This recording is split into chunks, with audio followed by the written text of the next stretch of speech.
NASA का James Webb space telescope 24 जनवरी को finally अपने डेस्टिनेशन यानी कि सेकंड सन अर्थ लैग्रेंज पॉइंट पर बिल्कुल सही सलामत पहुंच गया। अपनी अब तक की जर्नी में कई डीप स्पेस इंजन बर्न्स को अंजाम देने के बाद भी इसके पास अभी उम्मीद से ज़्यादा फ्यूल बचा हुआ है। इनिशियल फ्यूल कंजम्पशन कैलकुलेशंस के आधार पर वैज्ञानिकों को उम्मीद थी कि जेम्स वेब स्पेस टेलीस्कोप कम से कम 10 सालों तक ऑपरेशनल रहेगा, पर चूंकि अपने डेस्टिनेशन पर पहुंचने के बाद भी इसके पास अभी अपनी उम्मीद से ज़्यादा फ्यूल बचा हुआ है, इसका लाइफ स्पैन भी बढ़ जाएगा। नए कैलकुलेशंस बता रहे हैं कि जेम्स वेब स्पेस टेलीस्कोप अब कम से कम 20 सालों तक ज़रूर एक्टिव रहेगा, जो कि बेहद ही अच्छी खबर है। दोस्तों, आज का हमारा episode James Webb space telescope पे बेस्ड है, इसलिए इसमें हम इसके बारे में वो सब कुछ जानेंगे जो हमें जानना चाहिए। तो चलिए शुरू करते हैं आज का ये एपिसोड।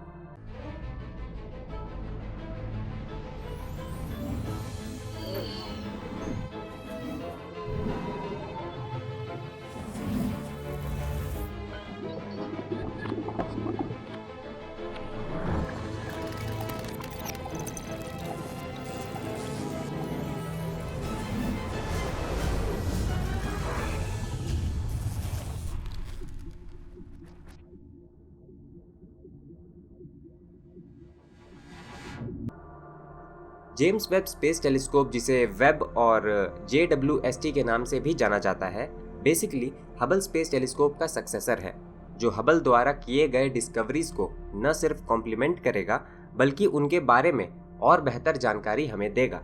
ये एक लार्ज स्पेस बेस्ड ऑब्जर्वेटरी है जो इंफ्रारेड वेवलेंथ्स के लिए ऑप्टिमाइज्ड है। हबल मानवों द्वारा बनाया गया पहला टेलीस्कोप था जो स्पेस में रहकर ऑप्टिकल और नियर इंफ्रारेड इमेजिंग कर सकता था। इसने अपने 25 साल से ऊपर के लाइफ स्पैन में एस्ट्रोफिजिकल साइंस में कई गेम चेंजिंग डिस्कवरीज की। इसकी मदद से हमने कई एक्सोप्लैनेट्स को एनालाइज किया, कई सुपर मैसिव ब्लैक होल्स ढूंढे, गैलेक्सीज को ग्रो करते, आपस में टकराते और एक दूसरे में मर्ज होते हुए भी देखा। पर हबल की उपलब्धि यहीं तक सीमित नहीं रही। सरल भाषा में कहा जाए तो आज ब्रह्मांड के बारे में जो कुछ हम जानते हैं उनमें से ज़्यादातर चीज़ें हबल के कारण ही संभव हो पाए हैं। पर हबल में एक कमी थी, और वो ये थी कि ये ब्रह्मांड के कुछ हिस्सों को अच्छी तरह से नहीं देख सकता था। इसलिए हमें ज़रूरत पड़ी जेम्स वेब स्पेस टेलीस्कोप की। ये magnificent telescope NASA, European space agency और कैनेडियन स्पेस एजेंसी का जॉइंट वेंचर है। ये कैसे काम करेगा और ये हबल से किस मामले में अलग है, आइए जानते हैं। हम में से ज़्यादातर लोग यही समझते हैं कि लाइट का मतलब केवल वो लाइट होता है जो हमें दिखाई देता है, पर हकीकत ये है कि हमारी आंखें इलेक्ट्रोमैग्नेटिक स्पेक्ट्रम के केवल एक छोटे से पोर्शन को ही देख पाती है, जिसे विजिबल लाइट कहा जाता है। विजिबल लाइट के अलावा इलेक्ट्रोमैग्नेटिक स्पेक्ट्रम बाकी के उन सभी तरह के लाइट को भी रिप्रेजेंट करता है जो इस ब्रह्मांड में मौजूद तो हैं, पर जिन्हें हमारी आंखें नहीं देख सकती। उदाहरण के लिए radio waves, microwaves, infrared radiation, ultraviolet rays, X rays और गामा रेज। इलेक्ट्रोमैग्नेटिक स्पेक्ट्रम में मौजूद ये इलेक्ट्रोमैग्नेटिक वेव्स अलग अलग तरीके से प्रोड्यूस होते हैं और मैटर तथा एस्ट्रोनॉमिकल ऑब्जेक्ट से भी अलग तरीके से इंटरैक्ट करते हैं। इसलिए ये हमें कॉस्मिक ऑब्जेक्ट्स के बारे में अलग अलग जानकारी देते हैं। टेलीस्कोप्स को इस तरह डिज़ाइन किया जाता है कि वो इलेक्ट्रोमैग्नेटिक स्पेक्ट्रम के डिफरेंट पोर्शन को कैप्चर कर सके, ताकि हम वो भी देख सकें जो हमारी आंखें नहीं देख सकती। चूँकि आज हम स्पेस टेलीस्कोप्स की बात कर रहे हैं, एक सवाल का जवाब भी हम देते चलते हैं जो हमारे कमेंट सेक्शन में अक्सर देखने को मिलता है, और वो ये है कि पृथ्वी पर जब कई सारे बड़े बड़े टेलीस्कोप्स मौजूद हैं ही, तो फिर हम टेलीस्कोप्स को स्पेस में क्यों भेजते हैं? आखिर हमें ज़रूरत क्या है स्पेस टेलीस्कोप्स की? आइए जानते हैं इसका उत्तर। अभी तक हमने जाना कि टेलीस्कोप्स बेसिकली लाइट कलेक्टर्स होते हैं, यानी कि वो इलेक्ट्रोमैग्नेटिक स्पेक्ट्रम में मौजूद अलग अलग वेवलेंथ के इलेक्ट्रोमैग्नेटिक वेव्स को कैप्चर करते हैं। इन कैप्चर्ड वेव्स का एनालिसिस करके ही हम किसी कॉस्मिक ऑब्जेक्ट या फेनोमेनन के बारे में जान पाते हैं। पर हमारी पृथ्वी का एटमॉस्फेयर कुछ ऐसा है कि ये काफ़ी तरह के वेवलेंथ को आइदर ब्लॉक कर देता है या फिर पार्शियली एब्जॉर्ब कर लेता है। यानी कि पृथ्वी पर मौजूद टेलीस्कोप्स के पास सभी वेवलेंथ के लाइट हमेशा नहीं पहुंच सकते। इस कारण पृथ्वी पर मौजूद कोई भी टेलीस्कोप किसी कॉस्मिक ऑब्जेक्ट या फेनोमेनन के बारे में हमें पूरी जानकारी नहीं दे सकता। इसलिए हमें ज़रूरत पड़ती है टेलीस्कोप्स को स्पेस में स्थापित करने की। हबल की अगर बात करें तो स्पेस में ये पृथ्वी से लगभग 570 किलोमीटर की ऊंचाई पर मौजूद ऑर्बिट में स्थापित है।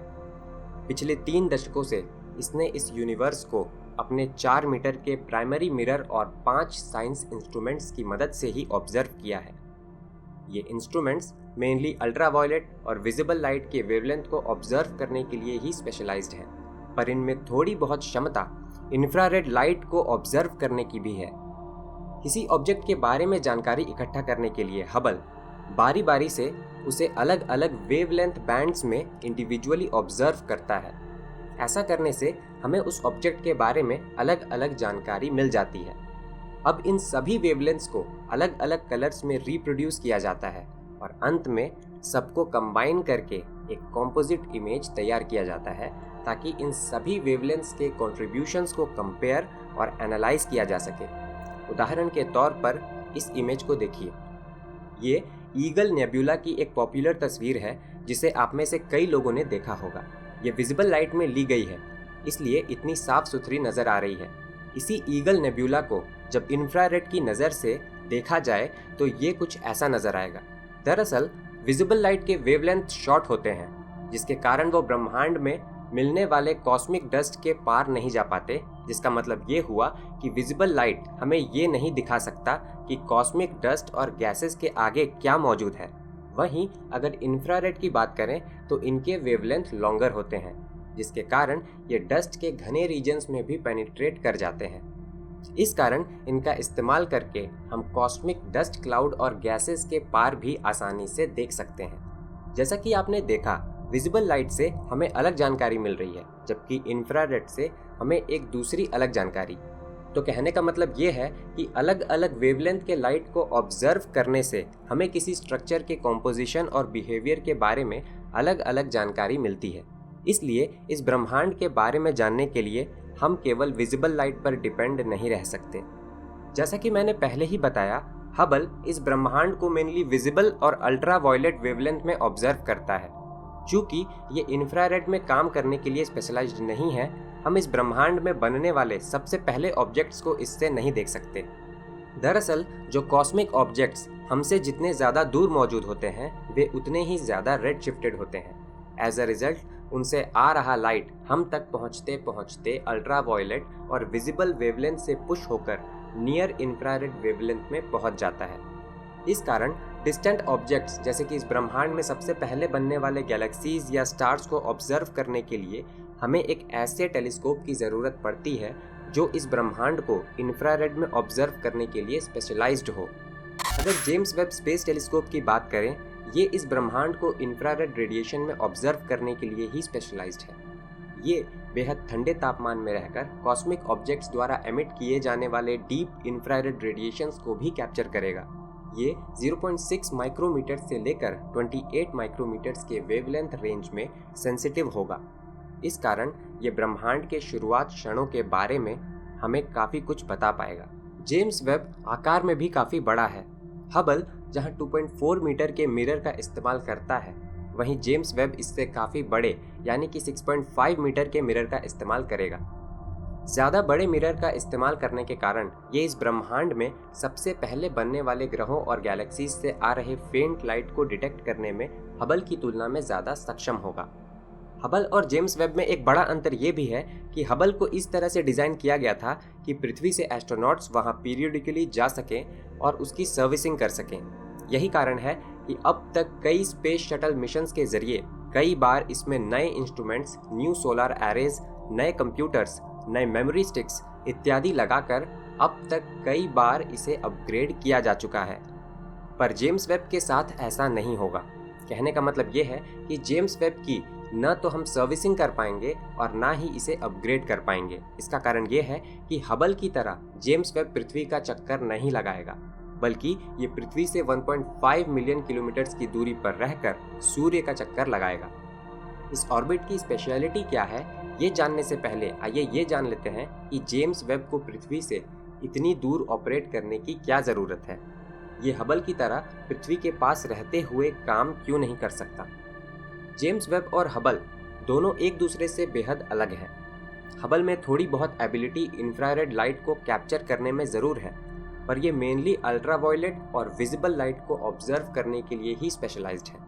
वहीं अगर जेम्स वेब की बात करें तो ये सिर्फ इंफ्रारेड में काम करने के लिए स्पेशलाइज्ड है, यानी कि इसका काम होगा ब्रह्मांड में काफ़ी ज़्यादा दूर मौजूद ऑब्जेक्ट से आ रहे बेहद ही फेंट इंफ्रारेड लाइट सिग्नल्स को कैप्चर करना, ताकि उनके बारे में हमें और ज़्यादा जानकारी मिल सके।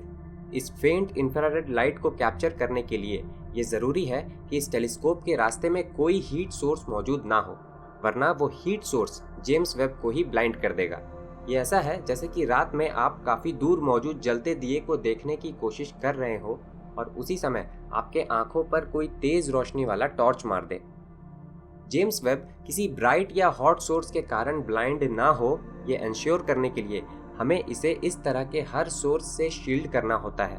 वार्म ऑब्जेक्ट भी इंफ्रारेड हीट रेडिएशन एमिट करते हैं, इसलिए ये भी ज़रूरी है कि ये खुद भी गर्म ना हो, वरना ये खुद अपने ही रेडिएशन से खुद को ही ब्लाइंड कर सकता है। इस कारण इसे खुद को ठंडा रखने की ज़रूरत भी है और बेहद ही ठंडे तापमान में ऑपरेट करने की भी। इस कारण जेम्स वेब एक बेहद ही ठंडा टेलीस्कोप है। इनफैक्ट जेम्स वेब को लगभग -230 डिग्री सेल्सियस के ठंडे तापमान में ऑपरेट करना पड़ेगा, जो कि एब्सोल्यूट ज़ीरो से मात्र 40 डिग्री ज़्यादा है। जेम्स वेब को सूर्य, पृथ्वी और चांद की गर्मी से बचाने के लिए इसमें बड़े सनशील्ड लगाए गए हैं, पर यह सनशील्ड सबसे ज़्यादा इफेक्टिवली केवल तभी काम कर सकते हैं जब सूर्य, पृथ्वी और चांद एक साथ हमेशा सेम डायरेक्शन में मौजूद रहे। यही कारण है कि जेम्स वेब को सेकेंड लैग्रेंज पॉइंट या L2 ऑर्बिट में प्लेस किया गया है। ये सेकेंड लैग्रेंज पॉइंट क्या है और इतना स्पेशल क्यों है, आइए इसे समझते हैं। दरअसल 3 बॉडी प्रॉब्लम नाम का एक प्रॉब्लम है जो हमसे पूछता है कि क्या कोई ऐसा स्टेबल कॉन्फ़िगरेशन हो सकता है जहां 3 अलग अलग बॉडीज़ एक दूसरे का चक्कर भी लगाते रहें, पर एक दूसरे से वो हमेशा सेम पोजीशन पर बने रहें। इस 3 बॉडी प्रॉब्लम को 18वीं शताब्दी के जोसेफ लुइस लैग्रेंज नाम के एक मैथमेटिशियन ने सॉल्व किया। उन्होंने बताया कि ऐसे 5 पॉइंट्स या पोजीशंस मुमकिन हैं। इन पॉइंट्स को इनके नाम पर ही लैग्रेंज पॉइंट्स कहा जाता है। इन लैग्रेंज पॉइंट्स पर 2 बड़े मासेस या ग्रेविटेशनल पुल एग्जैक्टली बराबर होता है उस सेंट्रीपिटल फोर्स के जो एक स्मॉल ऑब्जेक्ट को उनके साथ मूव करने के लिए चाहिए होता है। यानी कि इन पॉइंट्स पर सूर्य और पृथ्वी की ग्रेविटी एक दूसरे की मदद करते हैं किसी सैटेलाइट को उनके रिलेटिव एक पोजीशन पर बनाए रखने के लिए। जैसा कि आप देख पा रहे हैं, L1, L2 और L3 एकदम एक सीधे लाइन में मौजूद है, जबकि L4 और L5 इक्विलेटरल ट्रायंगल के पॉइंट्स हैं। यहाँ L4 और L5 स्टेबल पॉइंट्स होते हैं। इस कारण इन पॉइंट्स को ऑर्बिट करने के लिए एक ऑब्जेक्ट को किसी तरह के असिस्टेंस की ज़रूरत नहीं होती। वहीं अगर L1, L2 और L3 की बात करें तो ये मेटा स्टेबल होते हैं। इस कारण इनका चक्कर लगाने वाले ऑब्जेक्ट्स धीरे धीरे अपने ओरिजिनल ऑर्बिट से ड्रिफ्ट होने लगते हैं और उन्हें अपने ओरिजिनल पोजीशन को मेंटेन रखने के लिए बीच बीच में रॉकेट थ्रस्ट का इस्तेमाल करना पड़ता है। जेम्स वेब कुछ इस तरीके से L2 को ऑर्बिट करेगा। चूँकि जेम्स वेब L2 ऑर्बिट में ऑपरेट करेगा, हमें इससे कम्युनिकेशन स्थापित करने के लिए कोई परेशानी नहीं होगी, क्योंकि पृथ्वी से ये हमेशा सेम लोकेशन पर ही रहेगा। हबल को पृथ्वी का शैडो हर 90 मिनट में अफेक्ट करता है, पर चूंकि जेम्स वेब L2 पॉइंट पर स्थिर बैठा नहीं रहेगा बल्कि उसका चक्कर लगाएगा, ये पृथ्वी और चांद के शैडो से भी हमेशा बचा रहेगा। जिसका मतलब ये हुआ कि ये बिना किसी परेशानी के 24 घंटे इस ब्रह्मांड को ऑब्जर्व करता रहेगा। जेम्स वेब को ओरिजिनली साल 2007 में ही लॉन्च करना था, पर लगभग 16 लॉन्च डिलेस के बाद आखिरकार इसे 24 दिसंबर 2021 को एरियाने 5 रॉकेट के जरिए लॉन्च किया गया। जैसा कि मैंने इस वीडियो में पहले ही बताया, 24 जनवरी 2022 को ये अपने डेस्टिनेशन यानी कि L2 ऑर्बिट में बिल्कुल सही सलामत पहुंच गया है। इसने अपने विशाल सनशील्ड्स भी डिप्लॉय कर लिए हैं। अब अगले 5 महीनों तक ये खुद को ठंडा करेगा। इस दौरान ये अपने 18 प्राइमरी मिरर सेगमेंट्स को प्रिसाइजली अलाइन करेगा और अपने साइंस इंस्ट्रूमेंट्स को इस ब्रह्मांड के बारे में जानकारियां इकट्ठा करने के लिए तैयार करेगा। अब तक हबल ने इस ब्रह्मांड के बारे में हमें काफ़ी जानकारी दी है। अब ये देखना दिलचस्प होगा कि जेम्स वेब इस ब्रह्मांड के किन किन अनसुलझे रहस्यों के जवाब हमें देता है। इस टेलीस्कोप को जेम्स वेब नाम क्यों दिया गया है? चूंकि जेम्स वेब स्पेस टेलीस्कोप को हबल द्वारा शुरू किए गए साइंस एक्सप्लोरेशन को आगे बढ़ाने के लिए तैयार किया गया था, ओरिजिनली इसे नेक्स्ट जनरेशन स्पेस टेलीस्कोप या NGST नाम दिया गया था। हालांकि बाद में इसका नाम बदलकर जेम्स वेब कर दिया गया। दरअसल जेम्स वेब नासा के सेकंड एडमिनिस्ट्रेटर थे, जिन्हें अपोलो मिशंस को लीड करने के लिए जाना जाता है। अपोलो प्रोग्राम नासा का एक प्रोजेक्ट था जिसका मकसद था चांद को एक्सप्लोर करना और मानवों को चांद की सतह पर उतारना। नासा ने कुल मिलाकर 11 अपोलो मिशंस को अंजाम दिया। चांद की सतह पर पहला कदम रखने वाले नील आर्मस्ट्रॉन्ग और उनके साथी बज एल्ड्रिन इसी अपोलो प्रोजेक्ट के तहत अपोलो 11 मिशन का हिस्सा थे। दोस्तों, सब चाहते हैं कि दुनिया उन्हें एक इंटेलिजेंट और सफल इंसान के रूप में जाने, मगर क्या सिर्फ सोचने भर से ऐसा हो सकता है? नहीं ना। दरअसल हर किसी इंसान की सफलता के पीछे उसकी कुछ खास आदतें शामिल होती हैं जो उसे भीड़ से अलग बनाती हैं। ऐसी ही एक आदत है किताबें पढ़ने की। दुनिया के सबसे बुद्धिमान और अमीर लोगों के बारे में अगर आप पता करें तो उन सब में एक चीज़ आपको कॉमन मिलेगी, और वो ये है कि उन सब को किताबें पढ़ने की आदत होती है। किताबें न सिर्फ हमारा ज्ञान बढ़ाती हैं बल्कि हमारा मार्गदर्शन भी करती हैं। इसलिए हम सभी को किताबें ज़रूर पढ़नी चाहिए। आज के समय में किताबें पढ़ने में घंटों बर्बाद करने से ज़्यादा बेहतर विकल्प है उन किताबों की समरी को अपने रीजनल लैंग्वेज में सुन लेना। इससे आपका समय भी बच जाता है और आपको ये भी पता चल जाता है कि उस किताब में क्या है। कुकू FM एक ऐसा प्लेटफॉर्म है जहां हर तरह की किताबों की समरी ऑडियो बुक के फॉर्म में आपको आसानी से मिल जाती है। ये एक मेड इन इंडिया ऐप है जिसे प्ले स्टोर पर 4.5 से ज़्यादा रेटिंग्स मिले हैं। एल्बर्ट आइंस्टाइन और निकोला टेस्ला समेत दूसरे सफल लोगों की बायोग्राफी भी इस ऐप पर ऑडियो बुक के फॉर्म में हिंदी भाषा में उपलब्ध है, जिनसे आप काफ़ी कुछ सीख सकते हैं। इसलिए मैं रेकमेंड करूंगा कि आप इस ऐप पर जाएं और महान और सफल लोगों की बायोग्राफी को सुनें। आमतौर पर कुकू FM के साल भर के सब्सक्रिप्शन के लिए आपको लगभग 400 रुपये देने पड़ते हैं, पर आप में से पहले 250 लोग इसे केवल 199 रुपये में ही पा सकते हैं। इसके लिए आपको केवल डिस्क्रिप्शन और पिंड कमेंट में दिए गए लिंक को क्लिक करके कुकू FM ऐप पर जाना है और सब्सक्रिप्शन लेते समय VT50 कूपन कोड का इस्तेमाल करना है। तो देर किस बात की, जाइए और अपने 200 रुपये बचाइए। चलिए वापस आते हैं अपने टॉपिक पे। जेम्स वेब कितनी दूर तक देख सकता है? क्या ये अतीत में झांक सकता है?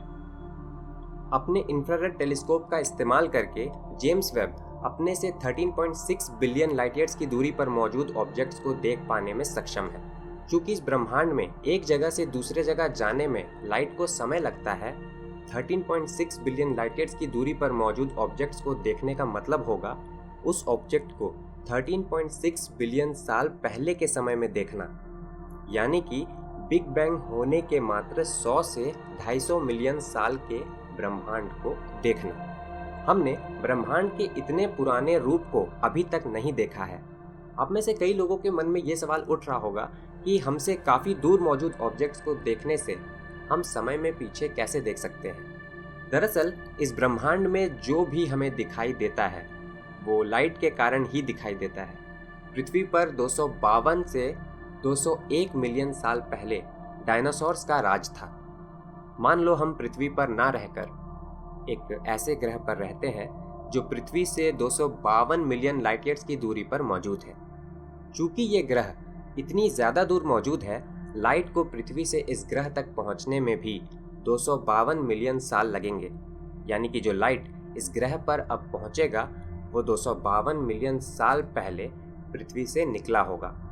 यानी कि इस लाइट को एनालाइज करके हम ये जान सकते हैं कि 252 मिलियन साल पहले का पृथ्वी कैसा था।